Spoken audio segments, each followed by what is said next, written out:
এই ট্রেন্ডিং ছবিগুলা কিভাবে মেক করতে হয় আজকে আমি আপনাদেরকে দেখিয়ে দিব। সো স্ক্রিনটাকে কিন্তু অবশ্যই লক্ষ্য করতে হবে এবং ভিডিওটা কিন্তু শেষ পর্যন্ত অবশ্যই দেখতে হবে।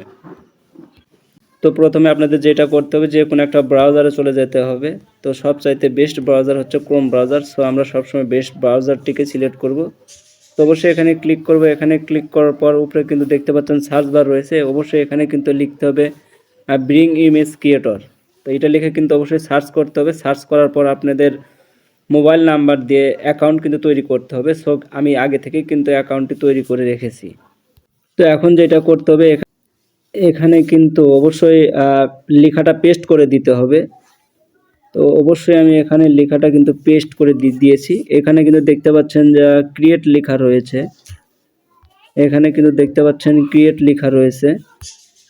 তো পেস্ট করার পর অবশ্যই এখানে ক্রিয়েটে এখানে ক্লিক করতে হবে। সো আমি অবশ্যই এখানে ক্লিক করব। তো এখানে ক্লিক করার পর অবশ্যই আপনাদেরকে ওয়েট করতে হবে। সে কিন্তু ছবিটা তৈরি করে আমাকে দিবে। তো তার জন্য অবশ্যই অপেক্ষা করতে হবে।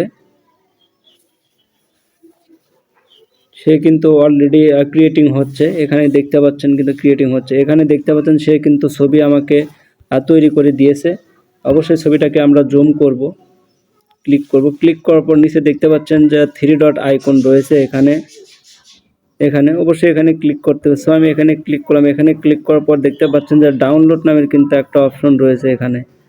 তো অবশ্যই ডাউনলোড এখানে ক্লিক করে ছবিটা কিন্তু ডাউনলোড হয়ে গ্যালারিতে চলে যাবে। তো ওখানে সার্চ বার রয়েছে। তো যেখানে আমি পেস্ট করে দিয়েছিলাম, যে লেখাটা আমি পেস্ট করে দিয়েছিলাম, অবশ্যই সেই লেখাটা আমি আমার কমেন্ট বক্সে দিয়ে রাখবো। অবশ্যই শুধু নামটা কিন্তু আপনাদের পরিবর্তন করে দিতে হবে। যারা আমার ফেসবুক পেজ থেকে ভিডিওটি দেখছেন অবশ্যই ফেসবুক পেজটিকে ফলো করে দিবেন, এবং যারা আমার ইউটিউব চ্যানেল থেকে দেখছেন অবশ্যই ইউটিউব চ্যানেলকে সাবস্ক্রাইব করে সাথে থাকবেন।